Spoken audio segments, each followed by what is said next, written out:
Hoje eu vou falar um pouco mais dos princípios do sensoramento remoto orbital, né? Algumas coisas que eu vou comentar vocês já ouviram, né, falar de forma breve na parte de fotogrametria, né? Mas a gente vai aprofundar mais na parte da questão do uso de plataformas de satélites, né? E de sensores a bordo de satélites para obtenção de imagens que representam a superfície terrestre. Então, deixa eu falar um pouco de vocês. Aí, na próxima aula, nós vamos ver um pouco de classificação de imagens e nós vamos usar o software Spring do INPE, né? É um software gratuito e open source. Então, eu vou pedir vocês para baixarem ele, né? Depois que terminar a aula, para a próxima aula. E a gente também já vai aprender como baixar algumas imagens de satélites. A gente já vai também deixar baixado para a próxima aula prática, tá bom? Então, começando aqui, deixa eu compartilhar aqui com vocês. Então, tem esse livro aqui, né, do Paulo Menezes e Tati de Almeida, da UNB, Introdução ao Processamento de Imagem e Sensoriamento Remoto, tá? Eu vou passar para o professor Show, assim como os slides da aula de hoje, né, e alguns tutoriais que eu já tenho, para vocês poderem ter acesso, tá? Então, é um livro que fala desde os princípios básicos do sensoriamento remoto até alguns tipos de sensores, formato de imagens e técnicas de processamento digital de imagens. Então, muito que eu vou falar hoje é baseado nesse livro.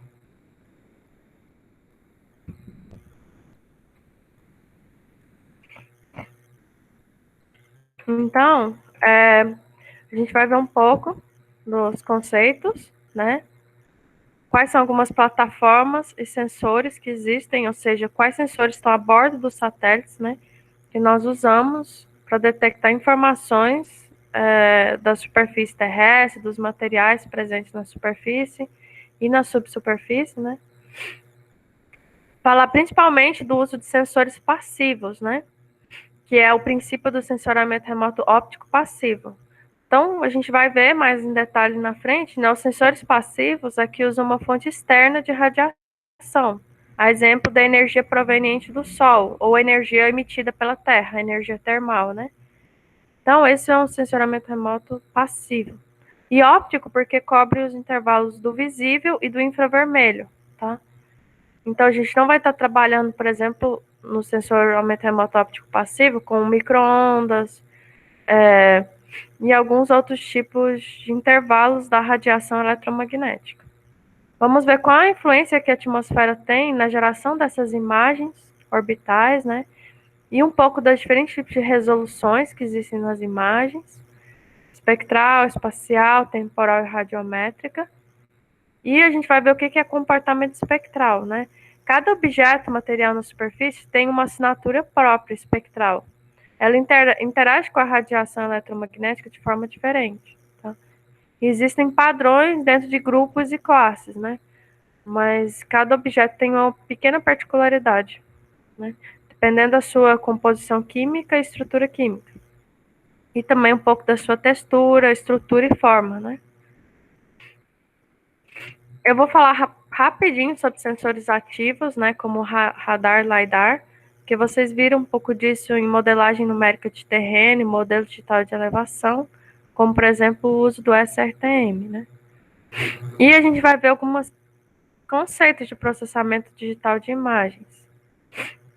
Georreferenciamento, recorte, mosaico, realce, né? Operações aritméticas, fusão de imagens e classificação. Então, na próxima aula, a gente vai ver um pouco de recorte, operações aritméticas, realce e classificação. A questão de fusão de imagens, a gente não vai entrar muito nisso, e nem a questão de uso de filtros para melhorar espacialmente a imagem, a gente não vai trabalhar com isso. Tá? Devido à questão do tempo, né? Como a gente tem só 2 aulas para cobrir uma gama de informações com vocês, eu vou restringir a algumas questões essenciais.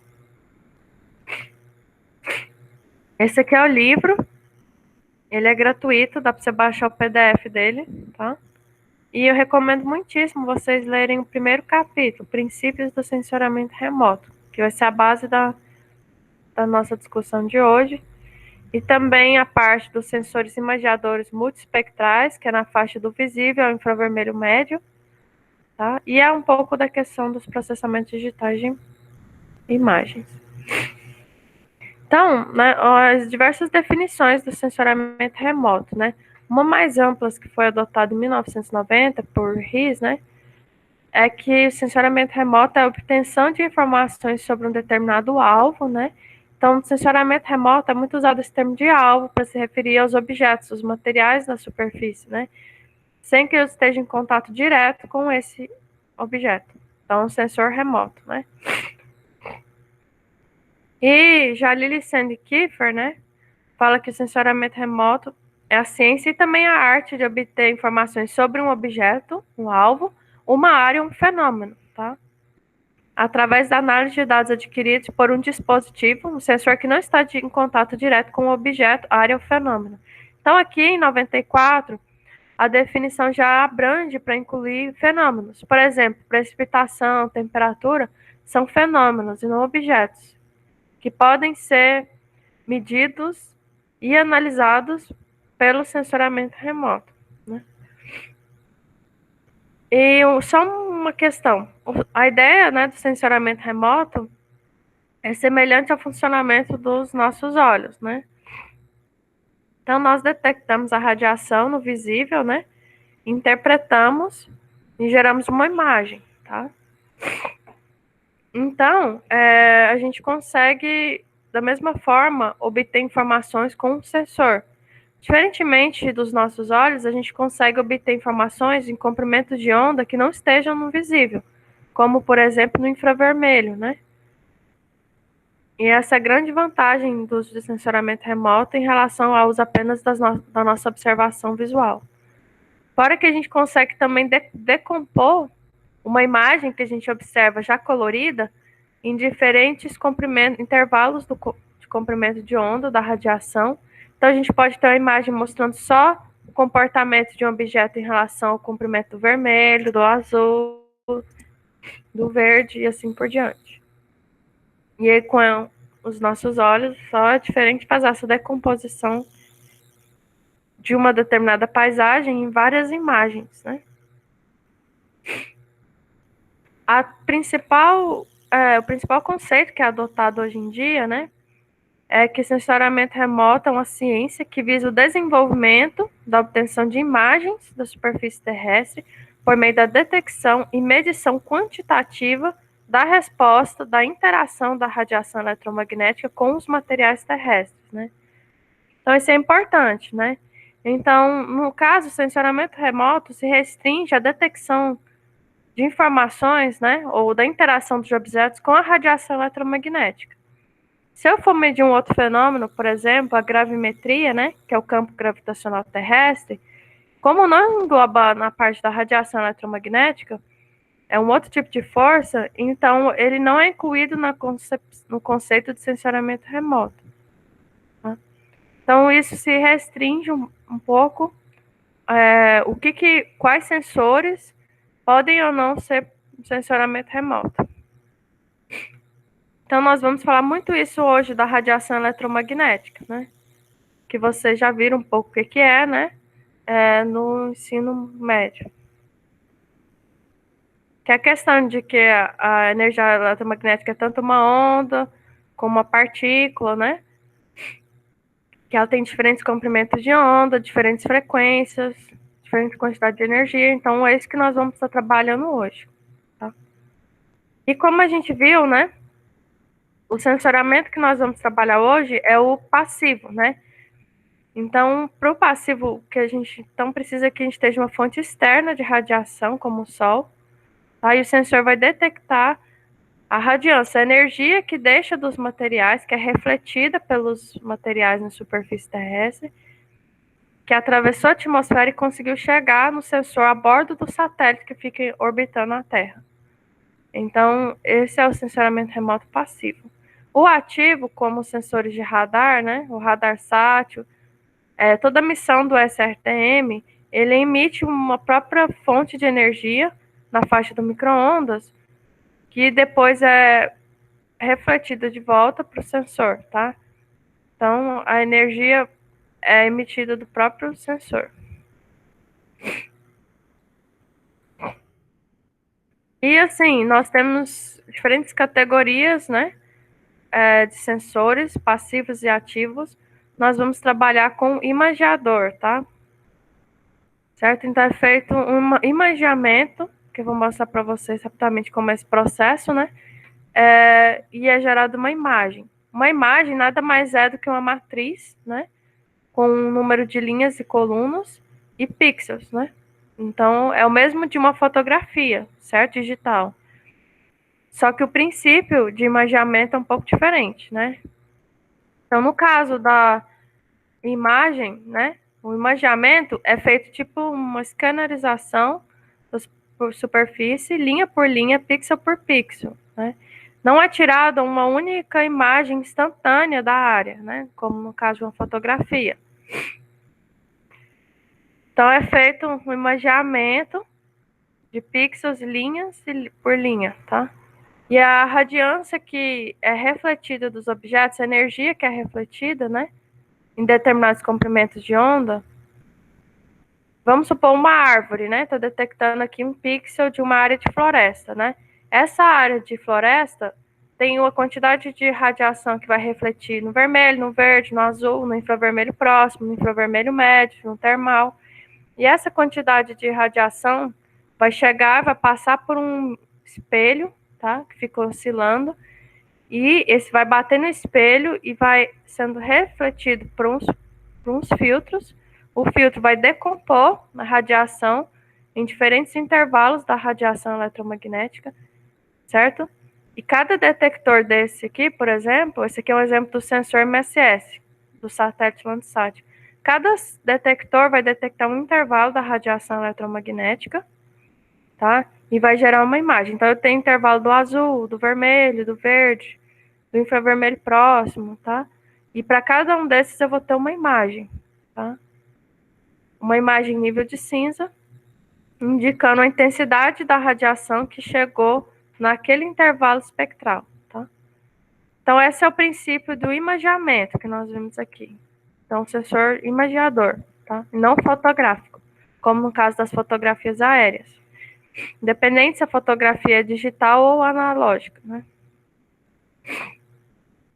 E a gente tem diferentes tipos de sensores, né? Então, tem sensores desde câmeras RGB, que só detectam, tem 3 bandas espectrais, né? Até câmeras com mais de 220 intervalos, ou 220 imagens, né? Então, é feita uma subdivisão da radiação eletromagnética, sendo que a radiação eletromagnética é um espectro contínuo, né? E é feita uma subdivisão em intervalos.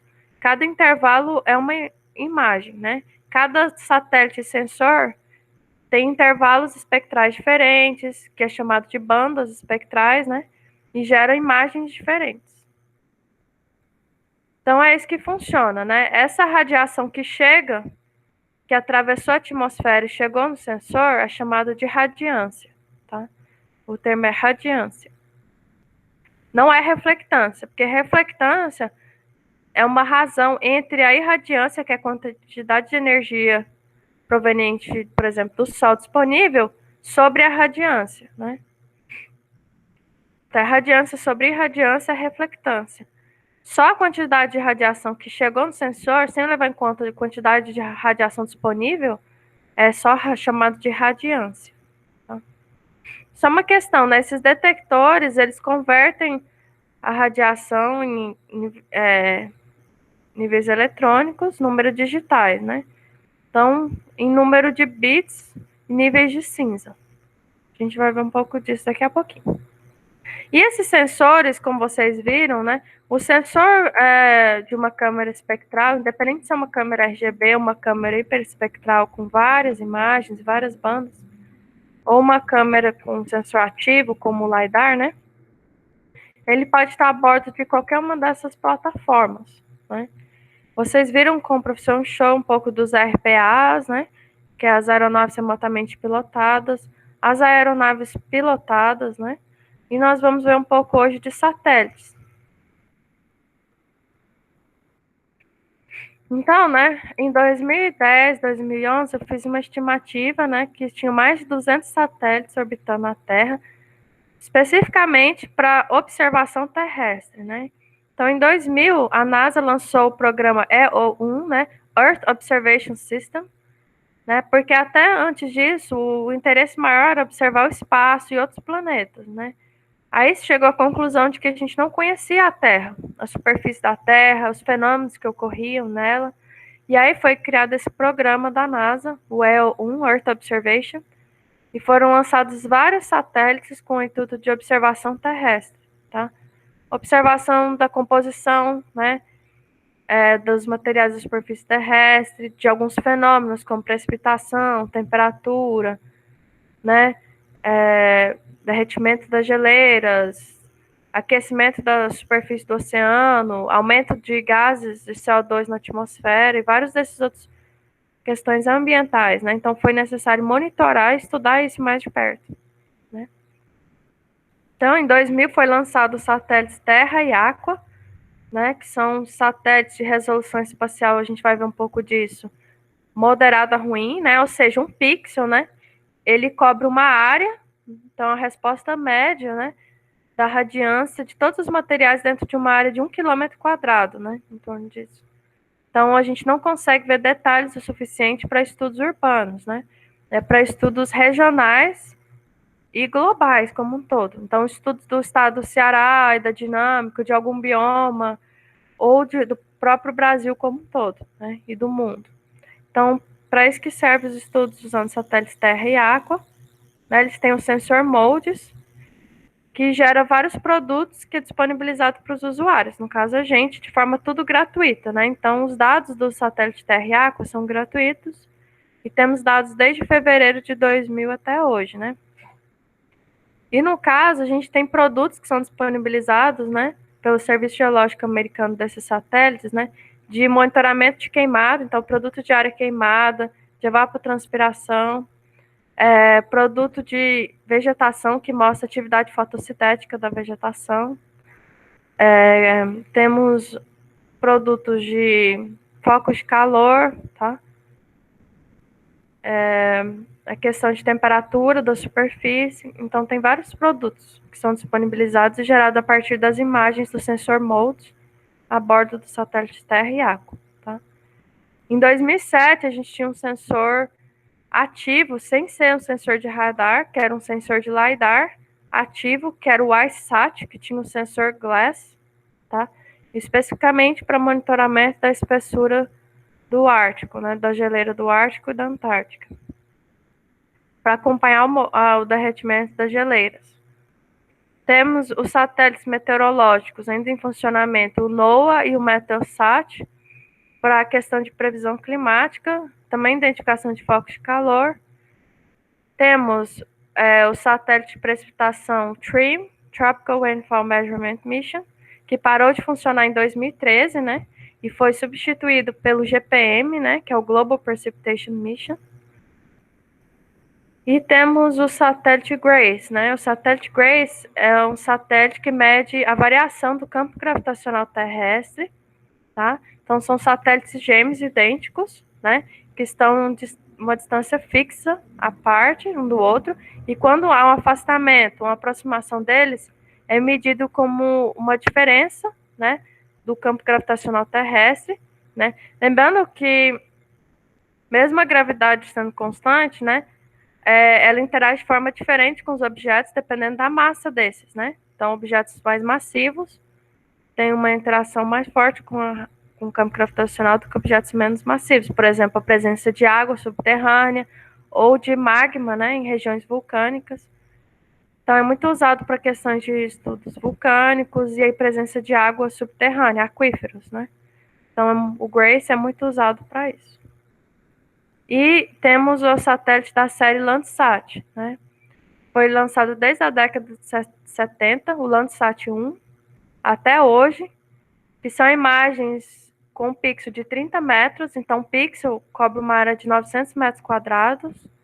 Então você já consegue fazer estudos um pouco mais locais, usando o satélite Landsat. E você pode fazer estudos históricos de mudança da superfície desde a década de 70 até os dias de hoje. Tá? Então dá para ver o avanço do desmatamento, o avanço das áreas urbanas, né? Usando a série temporal do satélite Landsat.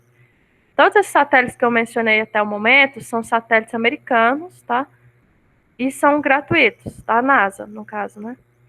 E da NOAA é uma agência também americana de observação atmosférica, né? Então, para geração de modelos meteorológicos. Mas, pode falar. Sim? Só para eu ter uma ideia assim, da qualidade, assim, quando tu fala, o satélite que o Google usa para passar aquela imagem do Street View, tu Sim. sabe dizer qual é a qualidade dele, tipo, o pixel? Sim, eu vou falar agora rapidinho dele, né? O satélite QuickBird, tem também o satélite WorldView, né? QuickBird, principalmente esses dois, né? Tem um outro lá que eu esqueci também, mas são satélites que são de empresas, né? Proprietários, então eles são pagos, mas a Google tem uma certa parceria com essas empresas, de forma que eles podem disponibilizar a imagem para visualização, né? Mas se você for baixar a imagem, você vai perder o georreferenciamento, a qualidade em termos de resolução das imagens, tá? De forma que você possa usar para visualizar dentro do ambiente do Google Earth ou do Google Maps, mas que limita um pouco o tipo de operação, de processamento que você pode fazer com essas imagens, né? Isso porque eles querem, essas empresas, né? Como a empresa Global Geo, que disponibiliza algumas dessas imagens proprietárias de alta resolução espacial, né? Você tem que comprar a imagem, né? Para você ter acesso a ela com alta qualidade, com georreferenciamento, ortorretificado, tudo certinho, né? Então, essas imagens do Google, e assim como muitas outras, né? Elas têm em torno de 50 a 60 centímetros de resolução espacial, né? Então, a gente tem as imagens WorldView 3 e 4, né? Que são mais recentes, que tem 30 centímetros, né? Então, assim, a imagem atual que a gente tem maior resolução espacial são as imagens do WorldView com 30 centímetros de resolução espacial. Com mais detalhe do que isso, você tem que usar um RPA, né? Então, imagens obtidas com veículo aéreo remotamente pilotado. Se você quiser, tipo, uma precisão de 5 centímetros, 3 centímetros, né? O pixel. Então, aí não é viável usar imagens de satélite, porque não existem, né? E tem uma certa limitação nisso também, por uma questão de privacidade, né? Então, por exemplo, há uma certa degradação também do forma deliberativa das imagens, né, por parte do governo americano, para evitar, por exemplo, espionagem, esse tipo de coisa, né? Então, apenas o pessoal militar que tem acesso à imagem de maior resolução espacial. A pessoa comum, civil, não, né? Eu vou falar um pouquinho mais dos sensores de resolução espacial alta, né? Por exemplo, tem algumas empresas, como a Planet, que disponibiliza imagens diárias, né? Temos a constelação do SkySat, que constelações são um conjunto de, às vezes, 200, 300 satélites pequenos, né? Que ficam constantemente monitorando a Terra, né? Geralmente, hoje em dia, já tem algumas empresas privadas, né? Lá nos Estados Unidos, na Europa, que fazem esse tipo de monitoramento e disponibilizam para você comprar o pacote, né? Como na Netflix, você paga por mês e tem acesso às imagens diárias, ou você pode comprar imagens individuais de determinados datas, né? E de determinados locais, tá? Mas a frequência com que você tem acesso, a área de cobertura, tudo isso influencia no custo, né? Que você vai ter. Então, hoje em dia, a maior parte dos satélites de resolução espacial alta, né, que possibilita estudos urbanos e uso desses na engenharia, são de empresas privadas, né? Os satélites gratuitos, que nós vamos ver, por exemplo, o Sentinel da ESA, né, da Agência Espacial Europeia, ele tem resolução de 10 metros, né? Então, a gente não consegue ter uma boa resolução. E a gente vai falar um pouco dessa questão das resoluções em um momento, né? Uma principal diferença dos satélites é se eles são geoestacionários ou sol-síncronos, né? Então, um satélite geoestacionário é que ele fica parado sobre uma determinada região, acompanhando o movimento de rotação da Terra, e ele monitora apenas as condições de uma área específica, né, da superfície. Aqui um exemplo é o Meteosat e o GOES, né, que eles ficam aqui em torno dessa região aqui da África e do Brasil. Tá? A vantagem, como eles ficam parados sobre uma área, né, então eles não têm cobertura global, mas eles conseguem gerar uma imagem daquela área a cada 15 minutos, né? Em compensação, a resolução espacial, que é a área do pixel, né, no terreno, cobre uma área de 1 a 13 quilômetros, né? Então, por exemplo, dentro de um ambiente urbano, 1 quilômetro quadrado, né, uma área de 1 quilômetro quadrado é muita coisa. Tem muita variação de materiais, de composição de materiais, de estrutura, tudo dentro de uma área de 1 quilômetro quadrado. Então, esses não são satélites usados para estudos dentro de ambientes urbanos ou com alta heterogeneidade, né? Mas é muito usado para geração de modelos meteorológicos, para previsão do tempo, né? Por exemplo, para saber se vai chover, se vai fazer sol, né? Probabilidade de chuva, de sol, esse tipo de coisa. Então, é usado os satélites Meteosat e o GOES. E o Sol síncrono, né? Eles acompanham a translação do Sol e não a rotação da Terra. E eles cobrem todo o globo, mas eles passam sobre uma determinada região a cada X quantidade de dias, né? Então, por exemplo, todos os satélites da série Landsat, né, desde o Landsat 1 até o Landsat 8, né, eles passam a cada 16 dias sobre uma determinada área. Então, a cada 16 dias eu tenho uma imagem, certo? Não significa que todas as imagens vão estar boas. Pode ter nuvem, né, presença de nuvem na imagem e eu não conseguir ver nada, né, só as nuvens. Então, mesmo que tenha imagem a cada 16 dias, não significa que eu possa usar todas essas imagens. Regiões, por exemplo, até aqui em Fortaleza, né? A gente vai ver quando for baixar as imagens. É difícil você encontrar uma data que não esteja nuvem, né? Para trabalhar. Imagina, por exemplo, na região amazônica, que a quantidade de chuva é bem maior, né? E a quantidade de nuvens também. Então, tanto é que foi lançado, né? Está sendo preparado, né, para lançamento o Amazônia 1, né? Do INPE, tá? Depois eu vou mandar para vocês lerem a reportagem, tá? É o primeiro satélite, o Amazônia 1, inteiramente brasileiro, tá? Porque o Cibers, que é o satélite sino-brasileiro, tem parceria com a China, né? Então, tirando o Cibers e o Amazônia 1, o Brasil não tem nenhum satélite, né, de observação terrestre. E agora com a Amazônia 1 vai ter um específico para monitorar a Amazônia. Ele vai ter imagens a cada 2 dias da região amazônica, imagens de resolução semelhante ao Landsat, ao Sentinel, né, em torno de 30 metros, mas vai ter uma alta frequência de passagem para detectar mais rapidamente a ocorrência de desmatamento. Né? E também para ter imagens disponíveis devido à presença de nuvens na região. Aqui é um exemplo de como que é o funcionamento dos sensores passivos, né? Então, eu tenho o Sol, né? Então, a radiação proveniente no Sol chega no topo da atmosfera. Ao atravessar a atmosfera, ela é absorvida pelo vapor de água, espalhada, né? Também pelo vapor de água, pelo CO2, pelo ozônio, pelos aerossóis, né? Que são pequenas partículas presentes na atmosfera. O que conseguiu atravessar a atmosfera, então, vai chegar na superfície, vai ser absorvido pelos materiais, tá?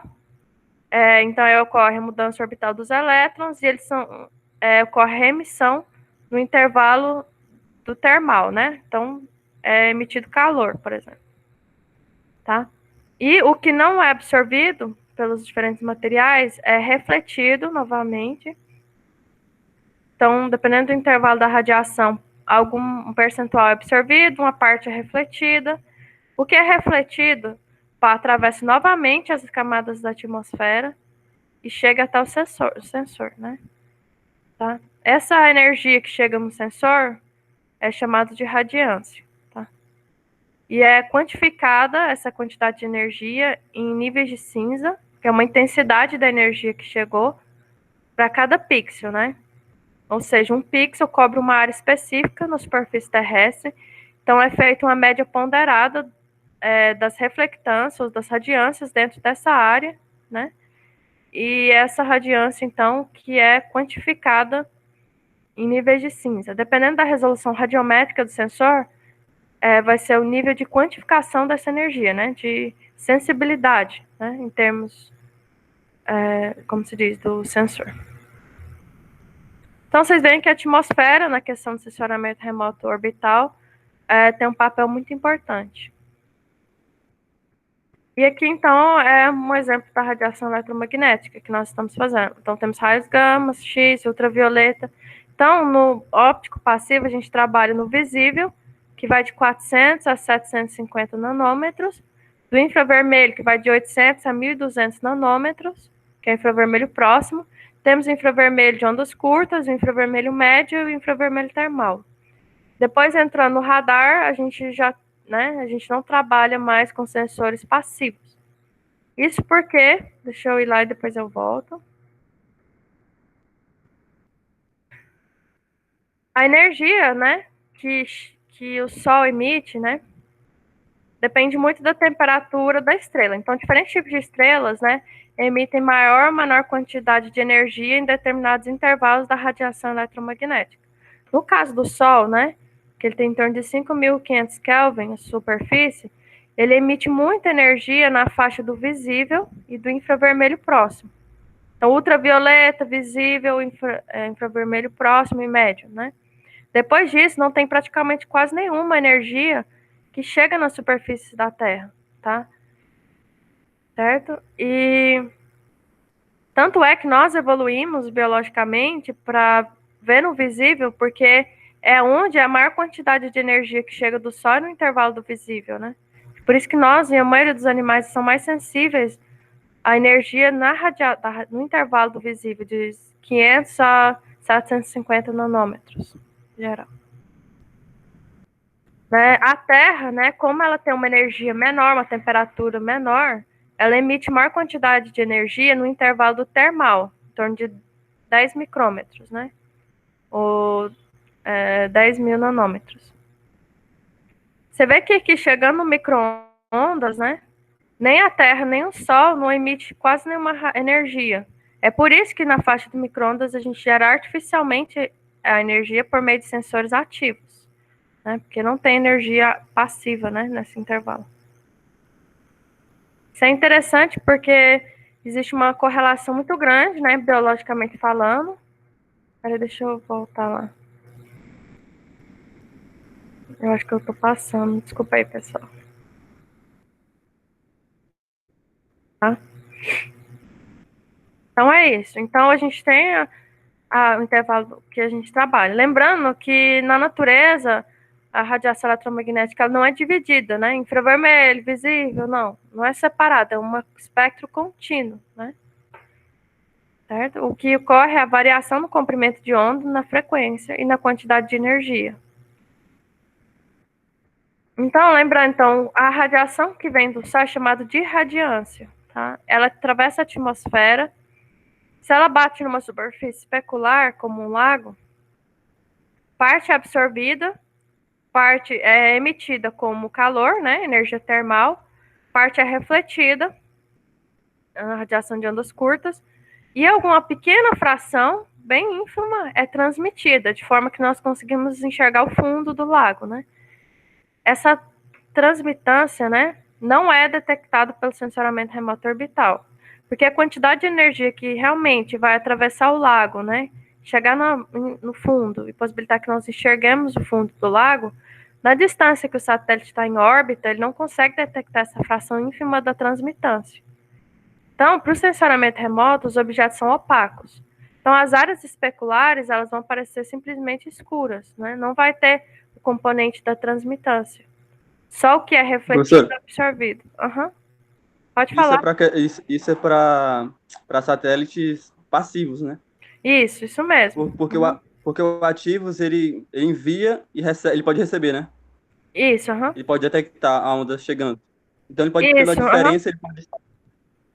Isso, a principal vantagem dos sensores de micro-ondas é que ele consegue atravessar, como o comprimento de onda é maior, ele atravessa bem a atmosfera, então ele não tem influência da atmosfera, e ele atravessa também vários tipos de materiais, né? Então você consegue ter informações até, por exemplo, de umidade na superfície, pequena subsuperfície, ou informações do relevo, né?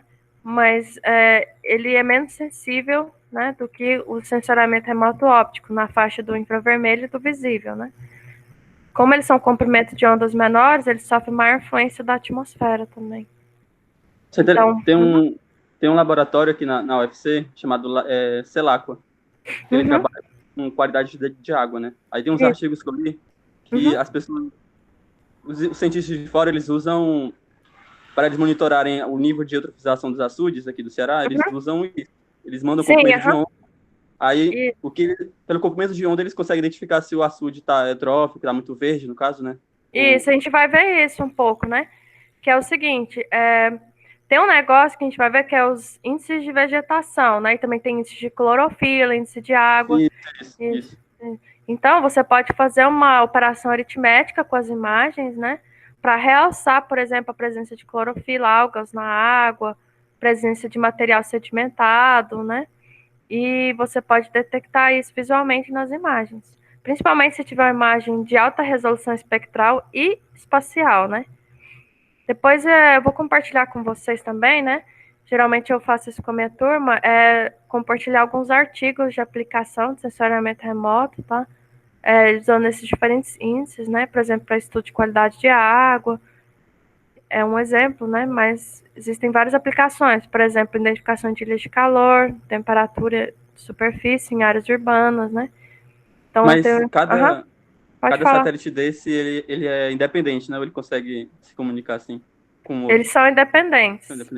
Não tem uma comunicação entre eles, né? O que acontece é que esses satélites enviam essas informações para estações terrestres, onde é feita correções geométricas nas imagens e alguns outros tipos de correção de ruídos. E aí esses órgãos, como o Serviço Geológico Americano, que é o SGS, disponibiliza por meio do site deles as imagens. Tem diferentes níveis de processamento também que você pode baixar, né? Você pode solicitar um nível maior que já inclua, por exemplo, correção atmosférica, ou que já inclua algum outro tipo de processamento, né? E eles disponibilizam isso gratuitamente. A gente vai ver isso daqui a pouquinho, né? Mas essas imagens de resolução moderada, né? Que eu digo até 10 metros, né? O pixel, 10 vezes 10, né? 100 metros quadrados, né? A área do pixel, são disponibilizados gratuitamente para a gente. Então, vamos supor, esse lago, ele vai ter uma quantidade de reflectância e absorção, né, chamada de reflectância e absortância. Se você somar os dois, dá 1. Como eu disse, no sensoramento remoto orbital, a gente não consegue ver, por exemplo, visivelmente o efeito da transmitância.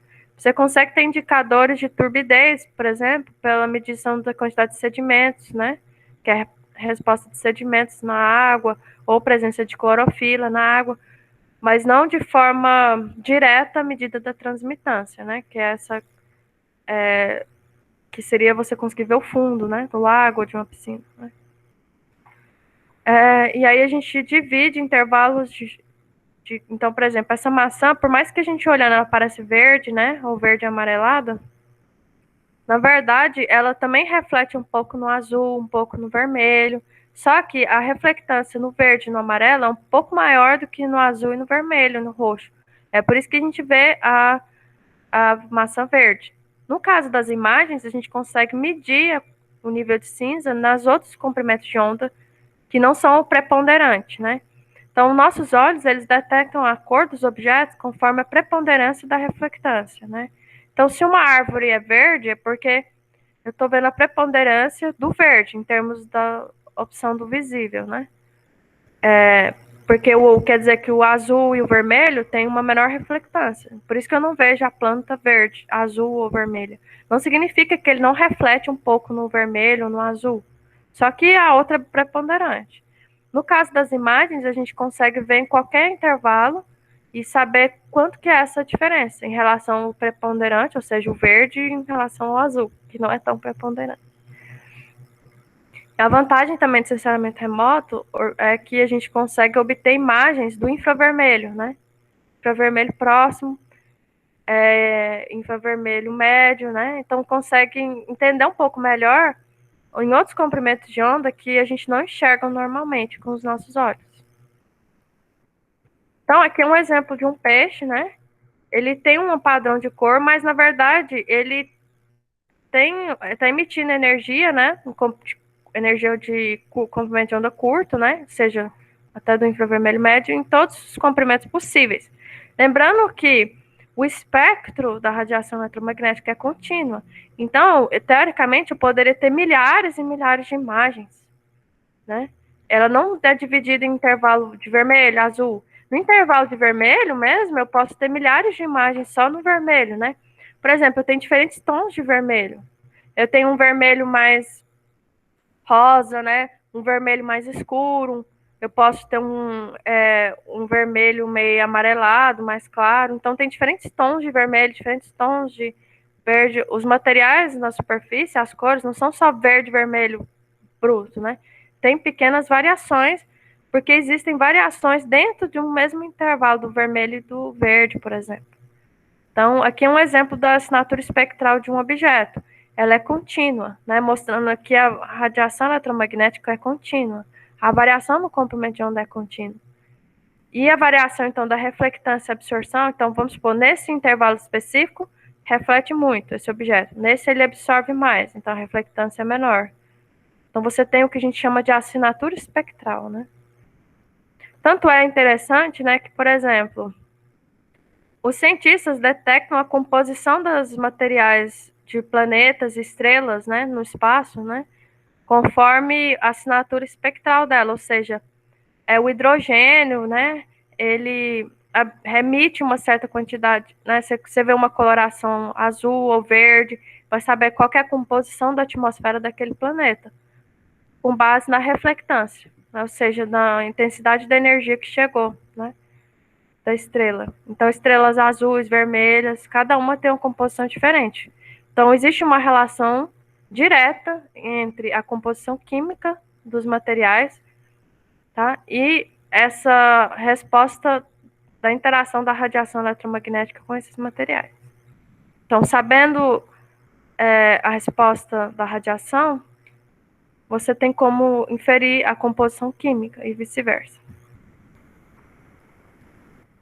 Aqui são dois tipos de objetos que são muito usados no sensoramento remoto e que a gente vai ver em qualquer área que a gente for estudar, tá? Independente se for uma área urbana ou uma área natural, você vai ver sempre presença de água e vegetação, tá? Esse que a gente chama de assinatura espectral é que, independente da água que eu escolher, todas vão ter um padrão semelhante a esse, tá? Vai variar um pouco em intensidade, alguns para mais, outros para menos, e pouca coisa, mas o padrão geral da assinatura é essa, da água, ou seja, reflete mais energia no azul, absorve no vermelho, verde, tá? E vai absorvendo mais ainda no infravermelho próximo, no infravermelho médio. Como a água absorve a maior parte da radiação em todos os comprimentos de onda, ela vai parecer escura na imagem, vocês vão ver. Um azul escuro, preto. Se tem uma reflectância um pouco maior no vermelho, quer dizer que existe a presença de sedimentos, né? Por exemplo, se for no caso sedimentos de solo avermelhado, né? Ou se o solo for esbranquiçado, vai apresentar uma maior reflectância em todos os comprimentos do visível. Então, isso tudo é indicativo de poluição. Por exemplo, quando um lago ou um rio está com muito assoreamento, né? Assoreado, muita lama, ele apresenta marrom, né? Então, quer dizer que tem uma reflectância alta no vermelho. Então, esse picozinho maior ou menor no vermelho dá uma indicativa da turbidez da água, né? E essas pequenas variações dão informação da qualidade da água. E aqui, por exemplo, o mesmo é o padrão da vegetação.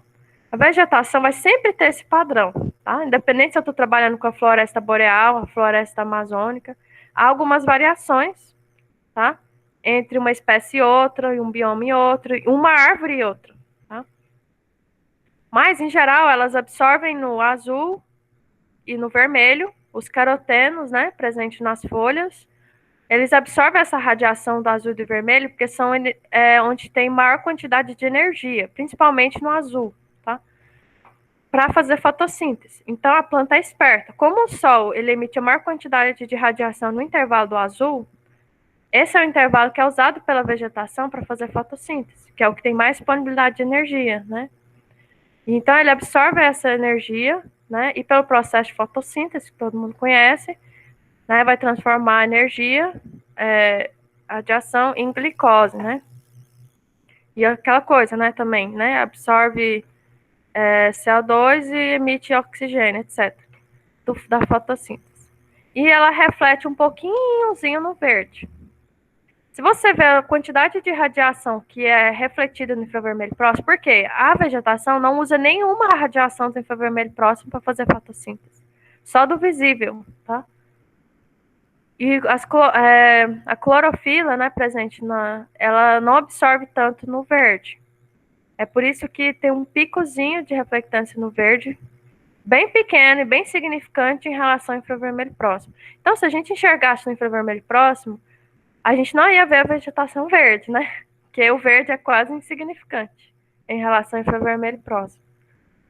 Então, como o infravermelho próximo é gritante maior do que o vermelho e o azul, a gente usa essas relações para geração de índices e realçar áreas de vegetação mais ou menos fotoesteticamente ativa. Como assim? Como a vegetação não está ativa, né, fotoesteticamente, ou ela está sofrendo de estresse hídrico ou alguma doença, né? Isso serve para qualquer tipo de vegetação, grama, cultivo agrícola, qualquer coisa. Ela não absorve tanta radiação do vermelho para fazer fotossíntese, né? Primeiro, os estômatos fecham da planta, né, às vezes, quando ela está sob estresse hídrico, não permite que tanta radiação entre, né?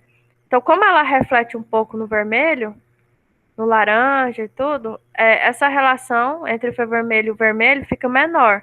Então, por meio desses índices, a gente consegue medir e saber se eu estou trabalhando com vegetação que está saudável ou não. É muito usado isso para monitoramento agrícola, tá? Para ver se agricultura de precisão, se existe algum cultivo, alguma planta específica que está doente ou não. Tanto é que nas florestas temperadas, né, as plantas mudam de cor, ela fica vermelha, laranjada no outono, né? Justamente porque reflete mais no vermelho do que no verde, que ela não está ativa fotostaticamente. E a gente pode pegar assinaturas espectrais até de materiais antrópicos, como por exemplo do asfalto, né? Existe um equipamento, pessoal, chamado espectroradiômetro, né? O espectroradiômetro, ele mede a assinatura espectral de forma contínua e sem interferência da atmosfera, então você pode ir em campo levando esse equipamento e medir a assinatura. Por exemplo, comparar um asfalto com 1 ano de idade com um de mais de 10 anos, né? Aqui, por exemplo, a intensidade da reflectância é maior, tá? Num asfalto mais antigo do que um novo. Então, um novo apresenta uma menor intensidade em todos os comprimentos de onda. Ele apresenta uma coloração mais escura, né? Então, isso pode ser usado, essas assinaturas, em algoritmos de classificação para você separar, por exemplo, materiais diferentes, ou, por exemplo, asfaltos conforme a idade, ou a presença de defeitos, então, por exemplo, presença de trincas, ou tinta, ou qualquer imperfeição no asfalto pode ser mostrado também pela assinatura espectral, né? Existe uma coisa chamada de biblioteca espectral, onde várias pessoas ao longo do mundo todo coletam essas assinaturas e disponibilizam. Então, assinatura de determinada espécie de vegetação, né? Sobre determinadas condições. E isso é interessante. Por exemplo, lá no laboratório a gente fazia muito estudo de pastagem degradada, né? E aí queria identificar as pastagens nativas das pastagens cultivadas. Aquelas que realmente é plantada pelo homem e aquelas que nascem naturalmente, né? Então a gente colhia a assinatura espectral e tentava diferenciar elas, tá? Separar as pastagens naturais das cultivadas. E também estudando a mudança delas, os ciclos ao longo do tempo, né, que é chamado de ciclo sazonal, né? Porque que acontece? A vegetação, né, em geral, ela segue um ritmo, ela tem um ciclo natural, né? Então, ela tem uma estação de crescimento, então tem o início da estação de crescimento, tem um período da estação de crescimento, depois ela seca, depois tem um período de estação de crescimento novamente, tá? E esses períodos coincidem com 1 ou 2 meses com os padrões de chuva, né? Em geral, e aqui na nossa região, como a temperatura é sempre quente, no Brasil como um todo, né? Tem pequenas variações, mas esse ciclo é mais influenciado pelas variações nas chuvas do que necessariamente pela temperatura, né? Mas tem os ciclos de crescimento, né? Ciclos sazonais e interanuais, né? Então também tem ciclos a cada tantos anos, né? E tem picos, né? Devido à presença de laninha, El Ninho. Então existe um ritmo natural, né? E as coisas antrópicas, né? Como asfalto e alguns tipos de materiais urbanos, eles apresentam uma certa uniformidade espectral e eles não acompanham esse ciclo natural, né? Que é seguido pelas plantas, né? Então a gente consegue ver, né, esse ritmo, esses ciclos, que existe, igual existe o ciclo da lua, né? Tudo nas coisas naturais, que a gente não consegue ver em coisas construídas pelo homem. É só uma curiosidade, mas a gente pode fazer estudo temporal também para ver essas questões.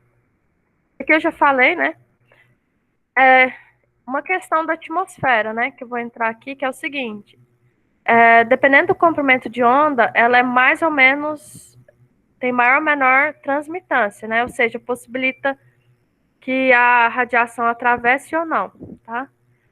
Então, por exemplo, na faixa de 1,45 a 1,95, existe uma alta quantidade de absorção da radiação proveniente do Sol pelo vapor de água presente na atmosfera, tá? Então, essas áreas, elas não são utilizadas pelo sensoramento remoto. As janelas atmosféricas são áreas que são onde a atmosfera tem alta transmitância, ou seja, que deixa a radiação passar. Por exemplo, aqui no caso do azul, tá? Ao infravermelho próximo. Lembrando que no azul tem uma pequena também absorção aqui. O que acontece muito no azul é o que a gente chama de espalhamento, né? Então, existem 3 tipos de espalhamentos atmosféricos. Esses espalhamentos dependem muito da molécula, o tamanho da molécula de gás presente na atmosfera ou da partícula, tá? E dá um indicativo também da qualidade atmosférica, né? Então, por exemplo, o que a gente ocorre naturalmente, quando o céu está limpo, né? Sem presença de contaminação atmosférica, o que ocorre é o espalhamento Rayleigh, né? Então, as moléculas de gases são pequenas, né? No caso do CO2, do ozônio, pequenos. Não tem tanta presença de vapor de água na atmosfera, então um dia ensolarado, com pouca nuvem, neblina, nada disso. Então, um dia claro, de sol. Então, as moléculas, né? Elas são menores que o comprimento de onda da radiação. Então, ele vai espalhar o menor comprimento de onda possível, que é no visível, que é o azul, tá? Então, ela vai espalhar mais o intervalo do azul, que é o menor comprimento de onda. Então, por isso que esse espalhamento do azul faz com que a gente veja o céu azul, né? Tanto é que o intervalo do azul não é muito usado no sensoramento remoto, porque muito da energia que chega é espalhada, então você perde muito da informação, né? No intervalo do azul. Ele é usado, o azul, para fazer correção atmosférica, para dar um indicativo da qualidade atmosférica e corrigir a imagem para problemas existentes, né? Quando a gente tem muita fumaça, poeira, presença de queimadas, a gente tem muito aerossol, né? A gente acaba espalhando mais a radiação no intervalo do vermelho, que é um comprimento de onda maior, tá? Então é chamado de espalhamento Mi. Tá? E aí nesse o céu aparece avermelhado, tá? Então, se o céu estiver avermelhado, é porque tem muita presença de contaminação atmosférica, de fumaça e fuligem, né? Quando tem vapor de água, ele é muito grande, a molécula do vapor de água, e então ele espalha a radiação em todos os comprimentos do visível. Então é chamado de espalhamento não seletivo. E o céu aparece branco, tá? Porque espalha de forma uniforme em todos os comprimentos do visível. Então, porque tem muito vapor de água. Então, é isso, sensoriamento remoto. O Sol, né, a radiação chega, interage com os objetos, atravessa novamente a atmosfera, né? Qual é o registro da energia pelo sensor, né? Depois, esse é transmitido para uma estação terrestre, onde é feita a interpretação e análise e a disponibilização dele para os usuários. Então, aqui vou falar um pouco de resolução espacial, né? Assim como no caso da fotogrametria, a resolução está relacionada com esse FOV, né? Que é esse ângulo aqui que é formado entre a visada do sensor e é feita uma projeção dele na superfície, que é chamado de GIFOV. Tá? O IFOV, né, representa o tamanho do pixel no terreno. O IFOV define a área do terreno que vai ser dada por um determinado instrumento. Então, cada sensor tem um ângulo do IFOV e, consequentemente, você consegue calcular qual que é a área que ele vai corresponder na superfície terrestre, qual é a resolução espacial dele. Né? Lembrando que uma imagem é formada por pixels, que são quadradinhos, né, que tem um determinado tamanho, correspondente a um tamanho na superfície terrestre, onde eu tenho informações de localização, x e y, de coordenadas, e nível de cinza, né? Onde os menores níveis de cinza apresentam escuro na imagem e os maiores níveis de cinza apresentam claro. Se eu tenho uma imagem de 8 bits, que é 2 elevado a 8, eu tenho 256 níveis de cinza, de 0 a 255. Então, os locais com menor radiância, os pixels vão ter valor de 0, os com maior radiância vai ter valor de 255. E é feita, então, uma redistribuição dos valores de nível de cinza conforme a quantidade de energia que chegou dessa área, dessa cena aqui, né? Então, essa área é imagiada e é redistribuída a quantificação de energia, onde a menor quantidade de energia é atribuída o valor de 0 e a maior 255, né? E aí é feita essa redistribuição. Aqui é um exemplo, né, das imagens. Então, a GeoEye, por exemplo, tem 50 centímetros, a QuickBoard 60, a Landsat 30 metros. Então, mostra o nível de detalhe que você consegue observar na superfície. E essa resolução radiométrica é o que eu disse para você, a quantificação da quantidade de energia. Depende muito do número de bits do sensor. Então, um sensor de 8 bits, né, tem 256 níveis de cinza. Então, consegue discretizar a quantidade de energia de 0 a 255. Já um sensor com 16 bits tem 65.536 níveis de cinza. Então, a variação na intensidade da energia de um pixel para outro é bem mais sutil, né? Então, quer dizer que a qualidade da imagem visual é bem melhor, tá? Esse aqui é um exemplo claro da qualidade visual de uma imagem de 1 bit, que é preto e branco, 0 ou 1, né? E uma imagem de 5 bits. Então, você consegue diferenciar também melhor as feições em uma imagem com alta resolução radiométrica. Hoje em dia, todos os satélites estão vindo com 12 bits para cima, tá? Alguns satélites mais antigos têm 8 bits, mas menos que isso é improvável, tá? Geralmente, as nossas câmeras RGB têm 8 bits, 256 níveis de cinza. E a resolução temporal é o tempo, então, é a frequência que o sensor vai passar sobre uma determinada área, o satélite, consequentemente, o sensor, né? Por exemplo, o Landsat a cada 16 dias, o Sentinel passa na mesma área, por exemplo, sobre Fortaleza, a cada 8 dias. O Meteosat tem uma imagem a cada 15 minutos. Então, o Meteosat tem uma resolução temporal maior do que o Landsat e o Sentinel. Certo? E a espectral, a resolução espectral, tem relação com a quantidade de bandas ou fatiamentos, né, do espectro da radiação eletromagnética e do número de bandas, tá?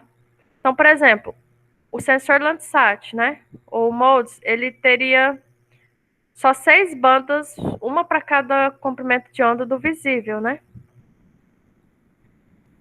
Já o MODES, ele tem várias bandas no próprio azul, várias no verde, várias no vermelho. O número de bandas, ele tem 36 bandas espectrais, enquanto o Landsat tem só 6 ou 8, né? Então, quanto maior o número de bandas, ou seja, intervalos da radiação que ele detecta, maior a resolução espectral, né? Normalmente, a gente trabalha com bandas multiespectrais. Satélites com informações com centenas e milhares de bandas hiperespectrais são pagos, né, proprietários, e não são fáceis de aquisição, são caros, né? Por exemplo, o Hyperion, ele tem 220 bandas espectrais. Fica até difícil você trabalhar com satélite com tantas imagens assim. E um dado hiperespectral é mais usado, por exemplo, para questões geológicas, né? Para identificação de minérios, identificação de jazidas de ouro, identificação de gemas específicas, né? Porque gema, às vezes a gema tem um padrão, por exemplo, um azul marinho específico, que não pode ser detectado se eu tiver uma única banda no azul. Eu tenho que ter uma banda específica do azul marinho que é capaz de detectar essa gema em particular. Então, é muito usado para isso e também, por exemplo, para diferenciar entre diferentes espécies dentro de uma fitofisionomia vegetal, né? E para diferenciar coisas desse tipo. E a gente pode associar qualquer banda, em qualquer intervalo, às cores do monitor para facilitar a visualização de uma imagem, né? O que significa? O monitor, né, possibilita a gente associar qualquer cor ao vermelho, verde e azul e a combinação deles, né? Deixa eu ver se eu tenho aqui uma... aqui, o espaço de cores, né? Então, você pode associar imagens a cores vermelha, verde ou azul. E quando eles refletem igualmente em duas bandas, vai apresentar a cor rosa, ou a cor cian, ou a cor amarela. Né? Então, por exemplo, um exemplo aqui é a imagem do infravermelho médio, infravermelho próximo e vermelho, tá?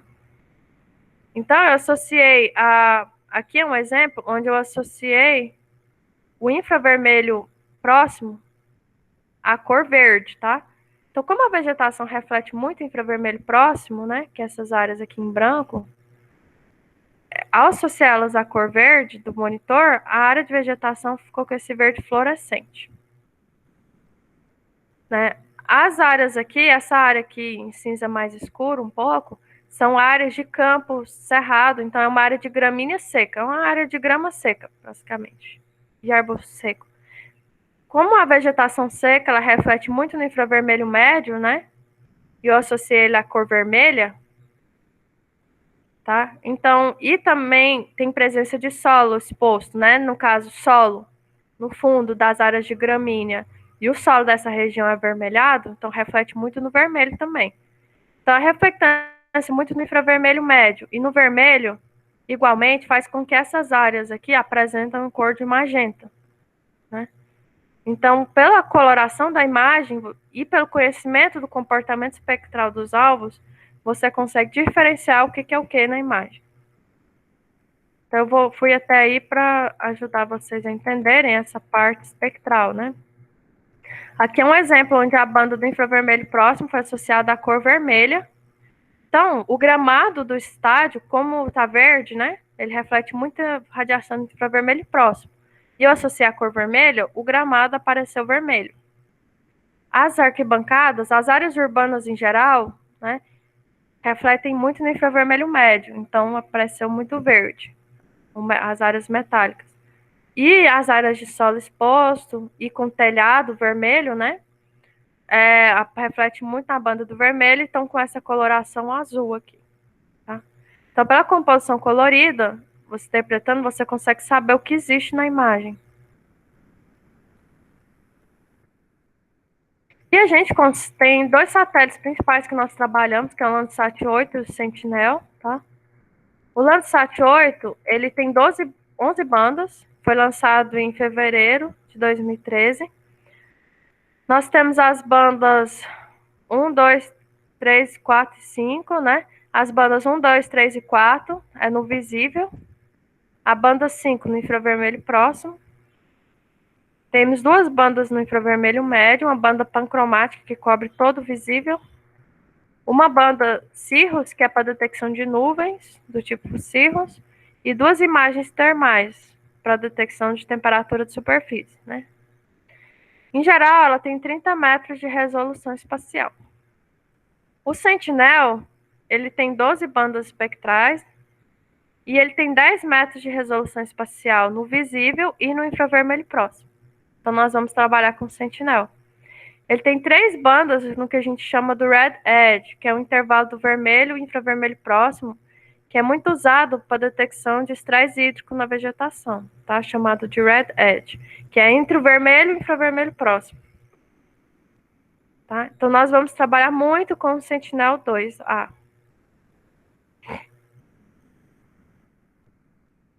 E eu vou mostrar para vocês como baixar a imagem, né? No caso, para nossa aula prática, eu gostaria que vocês baixassem a imagem do município ou da bacia hidrográfica que vocês trabalharam no projeto 3, né, que foi de delimitação da bacia. E depois nós vamos recortar a imagem para a bacia hidrográfica e fazer uma classificação dela de uso, né, para ver o quanto que tem de vegetação, de área urbana, né? A gente pode diferenciar área urbana, se for possível, né, entre estradas, área urbana densa, área urbana menos densa, né? Então, nós vamos ver como baixar. Eu vou mandar também para vocês um tutorialzinho do Earth Explorer, passo a passo, tá? Mas eu também vou mostrar agora em tempo real, tá? Deixa eu ver se eu tenho aqui o tutorial. Aqui não. Então, Earth Explorer. Nós vamos aqui. Chama Earth Explorer o site, né? Tem que fazer o login, né? Eu vou entrar aqui. Vocês têm que criar uma conta nova, que é gratuito, tá? Mas tem que colocar algumas informações lá. Então, esse aqui é o site do Earth Explorer. Então, eu vou diminuir aqui o globo. Então, você pode pesquisar a imagem que você quer aqui por 2 critérios. Você pode colocar o endereço, né? Por exemplo, Fortaleza, Ceará. Clicar em Show. Ele vai aparecer aqui, você clica, né? Certo? E vamos dar um zoom na área. Certo? E aí ele já indica aqui a área do município, tá? Ou você pode vir e clicar em cima e gerar um balãozinho, tá? Existem essas 2 formas de pesquisar o local que você quer baixar a imagem. Aqui a gente vai pôr a data, né? Então vamos pôr aqui de janeiro de 2020, tá? Até o dia de hoje, dia 29 de janeiro de 2021, tá? Aí vamos em datasets para especificar quais os dados. Então aqui eu tenho o quê? Eu tenho imagens Landsat, da série Landsat, coleção 1. Aí o nível 2 é com correção atmosférica, e o novo nível 1 é sem correção atmosférica, tá? Então eu posso abrir aqui o Landsat 1 ao 5, vai da década de 70 até 2000 e pouco. O Landsat 4 e 5 até 2005, 2006, tá? Depois de 2013 é o Landsat 8. Então, dependendo do período, você seleciona um desses. Nós vamos usar as imagens do Sentinel, né? Então, esse aqui, Sentinel. Aqui ele fala que as imagens que estão disponíveis são as que foram disponibilizadas pela ESA.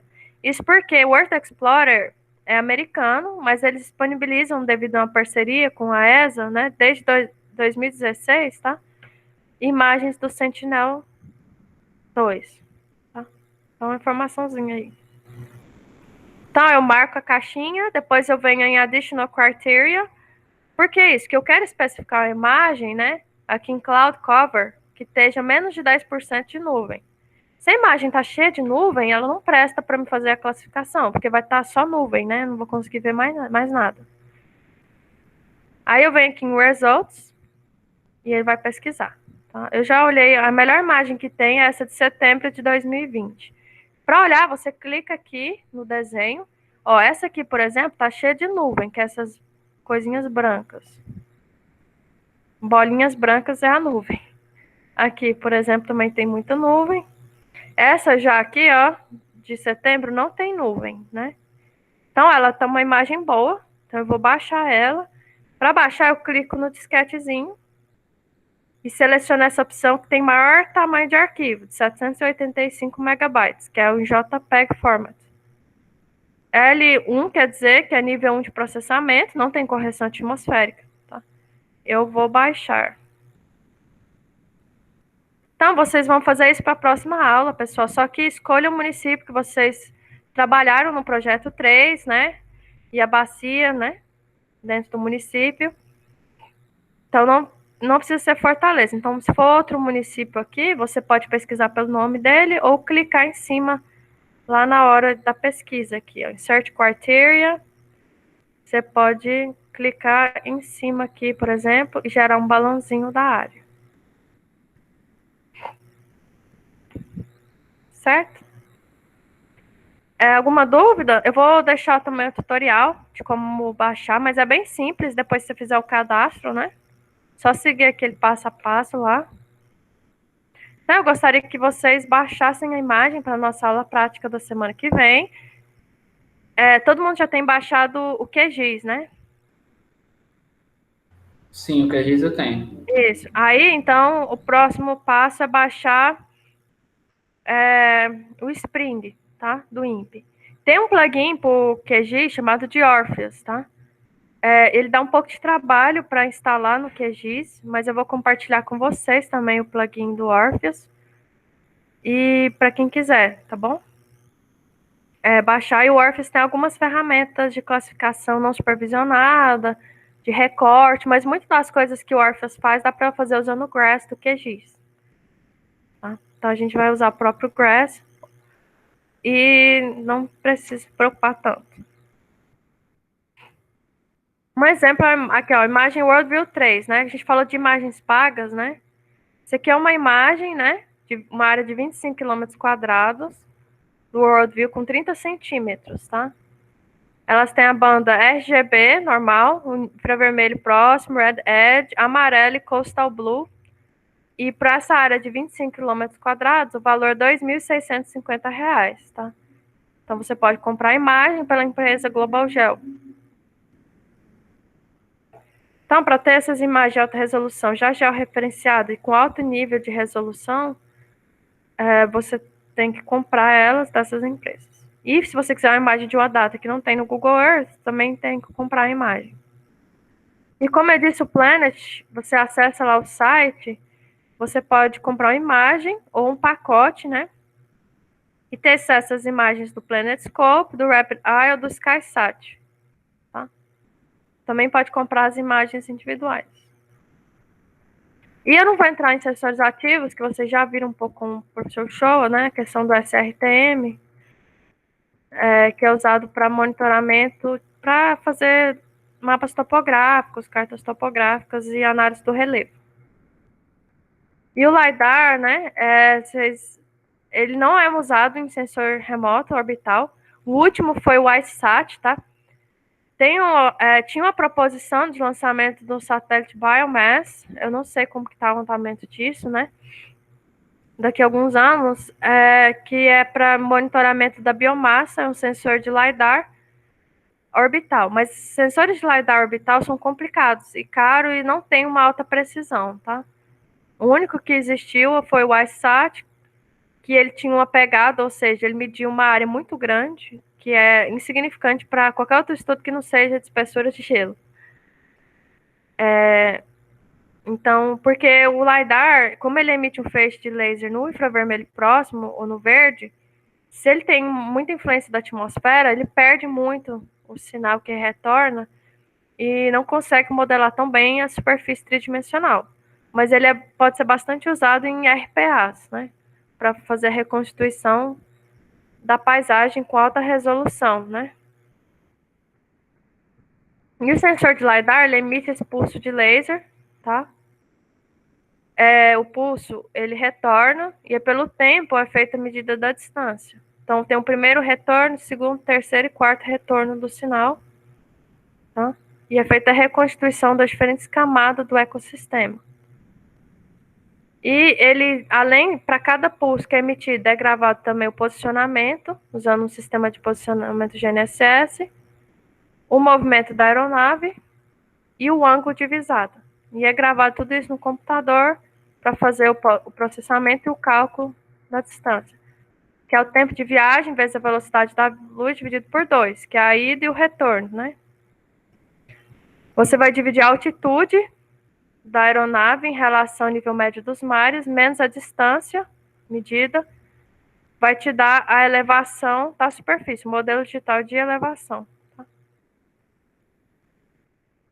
Para fazer o processamento digital de imagens, a gente usa tem os softwares proprietários, como o Envy, que é muito bom, e o Erdas. E gratuitos, a gente tem o Google Earth Engine, o Spring, tem alguns outros softwares, né? E tem o Orpheus Toolbox, do QGIS. O Spring, ele é brasileiro, foi desenvolvido pelo INPE, o software de processamento de imagens. Ele não é tão bom, mas ele é ótimo para classificação de imagens, então nós vamos usar ele. Vocês já viram o que é georreferenciamento com o professor Shoa, né? A diferença do registro para o georreferenciamento de uma imagem é que no registro você tem uma imagem de referência e você vai ajustar uma imagem em relação a essa de referência, fazendo uma rotação dela, né? Uma transformação espacial usando polinômios de primeiro e segundo grau. Já no georreferenciamento, você vai associar pontos onde eu tenho coordenadas conhecidas a uma imagem onde eu não tenho coordenadas, tá? Então, eu vou basicamente colocar um sistema de coordenadas à minha imagem. Quando a imagem já tem um sistema de coordenadas, mas ela está deslocada, né? Tem um erro só nesse deslocamento, eu posso fazer o registro, que é usar uma imagem boa e corrigir a imagem ruim. Né? O mosaico é bem simples, você junta uma imagem com a outra, tá? Só que tem alguns algoritmos de mosaico que não faz o que a gente chama de balanço de cores, né, na imagem. Então, se a imagem for de data diferente, vai ficar em tonalidade diferente as duas imagens, tá? Então, é interessante usar um algoritmo que faça balanço de cores no mosaico. Ou escolher imagens da mesma data, tá? O que acontece? Quando vocês forem baixar a imagem Sentinel para o município e bacia de vocês, pode acontecer de alguma imagem ficar faltando um pedaço, né?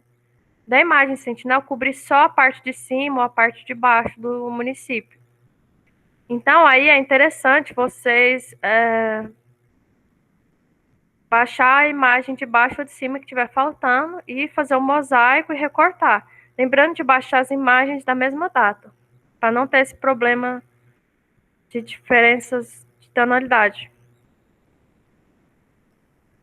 Na próxima aula, a gente vai ver manipulação de contraste, realce, tá? No Spring. Isso é quando a imagem, o histograma dela tem pouca variação, né? Ou seja, os valores de nível de cinza estão muito próximos. Isso acontece muito quando eu tenho problemas atmosféricos, ou na banda do azul, que em geral tem muito espalhamento, então tem baixo contraste dos alvos. E aí você aplica uma equação linear e é feito um rescalonamento de forma uniforme, de forma que eu aumento o histograma, então eu aumento a variação do nível de cinza, mas eu mantenho a proporção, ou seja, os objetos que têm menor nível de cinza continuam tendo menor nível de cinza na imagem realçada. Só que a diferença do menor para o maior nível de cinza é aumentado, né? Isso de forma que facilita a interpretação visual da imagem. Então, nós vamos ver realce por manipulação de contraste na próxima aula. Eu vou mostrar hoje um pouco de composição colorida para vocês no QGIS, tá? E como você associa a banda a uma cor do monitor, né? Como a gente falou, igual aqui. Eu vou associar uma banda, independente se ela for uma composição verdadeira ou não, à cor do monitor. E operações aritméticas. Eu posso subir, como uma imagem nada mais é do que uma matriz, né? De linhas e colunas, eu posso fazer qualquer tipo de operação aritmética que você imaginar. Até aplicar equações de regressão, qualquer coisa. Mas é muito usado em imagens de subtração, né? Então, eu subtraio a imagem de um ano e outro para ver mudanças na paisagem que ocorreram de um ano para outro. Se eu somar as imagens e dividir, eu posso realçar determinadas feições para criar índices onde eu realço. Por exemplo, esse aqui é um índice para realçar água, né? Aí, esse item C aqui, ó, é esse índice de água aqui, verde, menos 4 vezes infravermelho próximo, dividido por verde, mais 4 vezes infravermelho próximo. e é usado para realçar a água, né? Tem índices que realçam vegetação, índices que realçam área urbana, índices para realçar clorofila, a presença de sedimentos. E a fusão da imagem, a gente não vai entrar nisso, né? Mas você faz uma transformação na matriz de cores, no espaço de cores, e é feita uma junção de uma imagem de alta resolução espacial com a imagem de alta resolução espectral, tá? De forma que eu tenho uma imagem de alta resolução espacial e espectral, né? A gente não vai trabalhar com fusão de imagem. E na próxima aula, antes da gente ver como fazer a classificação no Spring, eu vou explicar o que é classificação de imagens, os métodos de classificação supervisionado e não supervisionado, pixel a pixel e por regiões ou por segmentos, tá?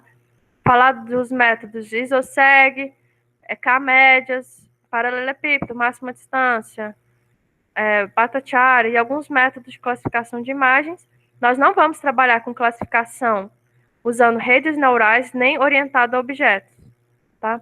Esses outros métodos que existem mais sofisticados, de redes neurais, que já entra na questão da inteligência artificial, mais avançado propriamente dito, ele não leva em conta só o aspecto espectral da imagem, mas sim a forma, a textura dos objetos, né? E aí, nesses orientados a objetos que levam em conta a forma e a textura, o entendimento de como funciona a classificação é um pouco mais complicado, mesmo que eles são bem mais eficientes do que os métodos de classificação puramente espectrais.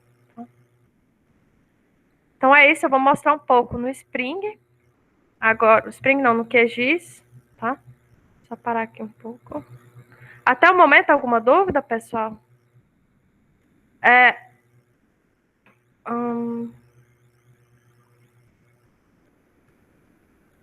Aqui, então, quando vocês... Eu vou falar um pouco rapidinho.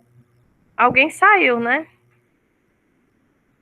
Deixa eu só anotar quem está aqui rapidinho, para passar para o professor Shoa, né? Alguma dúvida até o momento? Eu sei que é muita informação, né? É muita coisa que engloba o sensoramento remoto orbital, mas todo mundo está entendendo bem, né? Até agora deu para acompanhar bem, professora. Ah, tá. Depois pode assistir de novo, né? A aula. Isso que é bom de aula remota, né? Dá para assistir de novo. Certo. Então, aqui eu vou abrir o QGIS.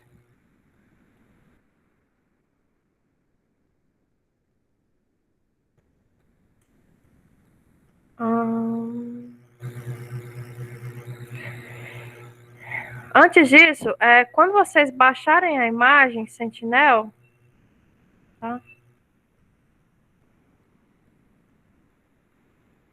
Então, olha aqui, ela vai vir com esse nome, L1CT20MW, o nome da cena, tá? E aí, depois que você descompactar, ela vai ficar com esse nome aqui. E aí você vai ter que abrir ela em Granule, tá? Aqui, o nome da imagem novamente. Então, aqui, o que tem? L1, nível 1, coleção 1, ST24MWA, identificação da cena, ou do pedaço da imagem global, né? E aqui no final a data, 2029, então 5 de setembro de 2020.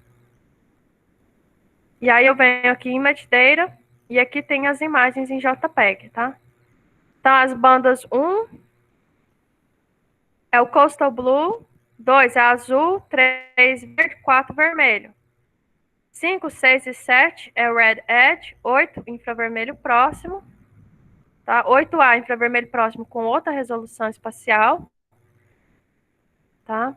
A gente tem a banda 10, 11 e 12 que são SWIR, tá? Então nós vamos trabalhar com as bandas 2, 3, 4, banda 8 e a banda 11, tá? Então, aqui no coisa aqui. Então, nós vamos trabalhar com as bandas Sentinel, as imagens 2, 3, 4, 8 e 11, tá? Aqui eu tenho o QGIS. Deixa eu ver se eu abrir. Aqui. Então, eu vou abrir as imagens aqui, né? Vocês já mexeram com QGIS? Não, sim. Só um pouquinho. Tá, antes do QGIS 2.18, tá separado as camadas. Depois do QGIS 3, eles ficam juntos no único o botãozinho de camadas, né? Mas aqui eu venho aqui nesse desenho da matriz, que é raster. Eu vou abrir a minha imagem que eu descompactei, né? Da Sentinel. Deixa eu ver aqui. Tá em Geotecnologias. E aí eu venho aqui em Granule, Image Data. E vou selecionar as imagens 2, 3, 4, 8 e 11. O que a gente vai fazer, né? Primeira coisa que a gente vai fazer é o que a gente chama de reamostragem, né? A imagem 11, que é a do SWIR, né, infravermelho médio, ela tem 20 metros de resolução espacial. As imagens 2, 3, 4 e 8, né, que é a do visível infravermelho próximo, ela tem 10 metros. Como que eu sei disso? Se eu vier aqui em propriedades, né, e informações aqui, geral, informações da camada, né, estilo... ele não tá aparecendo. Eu acho que não tem aqui, só no 3 que aparece aqui já direto, né?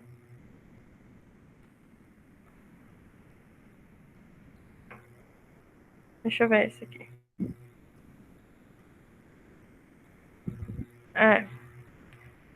Aqui ele dá o sistema de coordenadas, então é UTM, zona 24 sul, WGS 84. Então as imagens estão no WGS 84. Aqui fala que é inteiro, 16 bits, né? E que o tamanho do pixel é de 10 metros, tá? Então, se você olhar aqui na banda 11, que é o médio, né? Para essa informação, aqui, ó, o tamanho da imagem aqui desse, ele vai falar que é 20 metros, quer ver? Origem, tamanho do pixel, 20 metros, tá? Então, como aqui não é 10 metros, a gente vai reamostrar essa imagem para 10 metros. Porque para que eu consiga empilhar todos esses arquivos separados em um único arquivo para fazer a composição colorida, o recorte, a classificação e tudo mais, eu tenho que ter imagens com o mesmo número de linhas e colunas, com a mesma dimensão e que esteja as mesmas configurações, que se encaixem uma na outra, né? Então, a primeira coisa que eu vou fazer é a reamostragem. Tem essa ferramenta do GrassR, Resample. Eu vou abrir ela, tá? E aí eu vou selecionar a banda 11, tá? E eu quero que o tamanho do pixel seja de 10 metros, tá? E eu vou colocar a extensão da camada da qualquer uma das imagens anteriores, né? E aí ele vai falar, então, qual é o número de linha e coluna e a extensão da imagem. A primeira coisa que a gente faz é remostrar a do infravermelho médio, porque ela tem 20 metros e as outras têm 10, de forma que todos tenham 10 metros, esteja o mesmo número de linhas e colunas, que esteja a mesma dimensão. Depois disso, nós vamos juntar as imagens separadas em uma única imagem, né? E aí, estando elas todas juntas em um único arquivo, eu vou conseguir dizer qual que é a cor verde, qual é a banda que eu quero, né? Para cor vermelha, verde, azul, né? E assim por diante, tá? E aí, depois disso, a gente vai recortar para o município, tá? E aí, com isso, a gente já pode fazer a análise de índices, usando a calculadora de raster no QGIS, ou pode abrir essa imagem recortada no Spring para fazer ampliação de contraste, segmentação e classificação da imagem. Então, para reagrupar a imagem, é essa ferramenta iGroup, né, para juntar ela. Só que aqui é uma questão. Ela vai juntar na ordem que está aqui, tá? E ela vai perder a referência do nome original das imagens. Então, eu tenho que ordenar ela na ordem que eu quero, tá? Então, a banda 2 vai ser correspondente à banda 1, banda 3 à banda 2, né? Então, eu vou colocar em ordem. 2, 3, 4, 8 e 11, tá? Então, é só eu arrastar elas aqui para cima. Por que não tá aí? Só não tá indo aqui. Aí. E iGroup. Aí eu vou aqui para selecionar elas. Como já está em ordem, é só clicar na caixinha. 2, 3, 4, 8 e a reamostrada da banda 11. Se eu fizer a banda 11 sem ser a reamostrada, ele vai dar um erro, tá? Porque está incompatível as imagens. E eu vou deixar aqui 0. Que ele vai pegar a imagem padrão delas, que é 10 metros. Né? Demora um pouquinho esse processo para juntar, porque ele vai juntar várias imagens. E então, quem quiser já, depois que baixar as imagens, já fazer isso, né? Que aí e deixar salvo no computador a imagem, na próxima aula a gente vai ver um pouco dos índices de operações aritméticas com as imagens, aplicação de contraste no Spring e segmentação e classificação de imagens, tá? E eu vou compartilhar com vocês um vídeo que eu fiz usando o Orpheus Toolbox, tá? No QGIS, para classificação não supervisionada de imagens, tá? E aí eu vou compartilhar o vídeo com vocês, que eu gravei para minha turma, para quem quiser assistir e aprender como fazer no QGIS também, né? Eu queria que vocês lessem eu vou mandar para o professor o show, os slides e o livro, e eu queria que vocês lessem o primeiro capítulo. E também um pouco, lá tem vários tipos de análise de processamento digital. Tem classificação, né, de imagem pixel a pixel por regiões, operações aritméticas, realces espectrais, filtragem. Tem várias técnicas de processamento digital de imagens. Se vocês quiserem ler algumas, né? Também.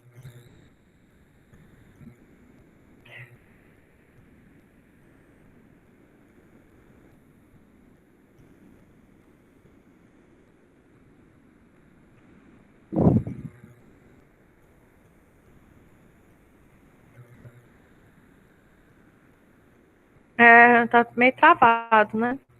Geralmente eu faço isso no desktop, porque ele é mais rápido, mas eu mudei agora. E eu cheguei hoje em Fortaleza e minhas coisas estão meio bagunçadas, então não tem que ter um pouco de paciência aqui com o notebook para ele fazer. Outra coisa, quando vocês forem recortar a bacia, escolhe uma área bem pequena, viu? O Spring, além dele travar e fechar à toa, né? Ele não é tão bom. Ele demora muito para fazer a classificação de imagens. Então, a não ser que você esteja um supercomputador, né? Escolhe uma área pequena para você trabalhar, para fazer a classificação, tá bom? Porque quanto maior a área da imagem, maior o número de pixels, mais tempo vai demorar para fazer todo o processo, tá certo? Então, é melhor vocês trabalharem com áreas pequenas, tá bom? Então, no projeto 4, né, eu não sei qual é o projeto que vocês estão, né, mas eu vou passar o projeto que eu fiz com a minha turma, com vocês, né, que é esse de classificação de uso. Na próxima aula a gente vai explorar um pouco essa questão de interpretação visual, né, os métodos que existem, e explorar um pouco disso. E aí vocês vão conseguir fazer o projeto, tá bom? Tá bom. Tá difícil aqui, hein? Vou fazer igual a receita de bolo, né? Vou mostrar o resultado. Mas deve dar certo aqui. Fazer o seguinte, vamos parar por aqui, né? Então, vocês baixem a imagem Sentinel, reamostrem a banda 11, agrupem elas, tá? E deixa ela agrupada e salva, que na próxima aula nós vamos montar as composições coloridas e recortar, né? Como a próxima aula vai ser mais prática, eu acho que vai dar tempo da gente ver tudo, né? Se não, eu gravo vídeos de algumas coisas que vocês podem fazer, e aí depois vocês assistem, né? Tá? Tu vai ter disponibilizado nessa aula para eu rever de novo como foi que tu... Isso, eu vou disponibilizar, tá? Acho que aqui vai travar, né? Então... Ah, mas- Tá, vou disponibilizar e vou mandar para o professor Show o link da aula, os slides, o livro, tá? E eu tenho tutorial também de como baixar as imagens no Word Explorer, né? Mas eu acho que com a aula de hoje dá para vocês entenderem também, né? dá. Alguma dúvida, pessoal, além do Gustavo? Não, então é isso, né? Então, obrigado por vocês. A gente continua na próxima aula. Baixem o Spring, né? Tem que colocar Spring Imp, tá? Lembra de baixar a imagem, juntar elas, tá? E na próxima aula a gente... O Spring Imp, deixa eu só mostrar qual que é o site aqui, rapidinho. Então você põe Spring Imp no Google. Ele não tá abrindo aqui, mas deve ser alguma coisa da minha conexão. Normalmente ele funciona, tá? Se vocês não conseguirem baixar, estiver dando esse erro, eu mando o instalador para vocês. Deve ser tua conexão. É. Eu baixei agora há pouco. Então tá. Então é isso, pessoal. Abraços e a gente continua na próxima aula. Obrigado, professora. Até semana que vem. Até semana Até que vem. semana que vem. Até.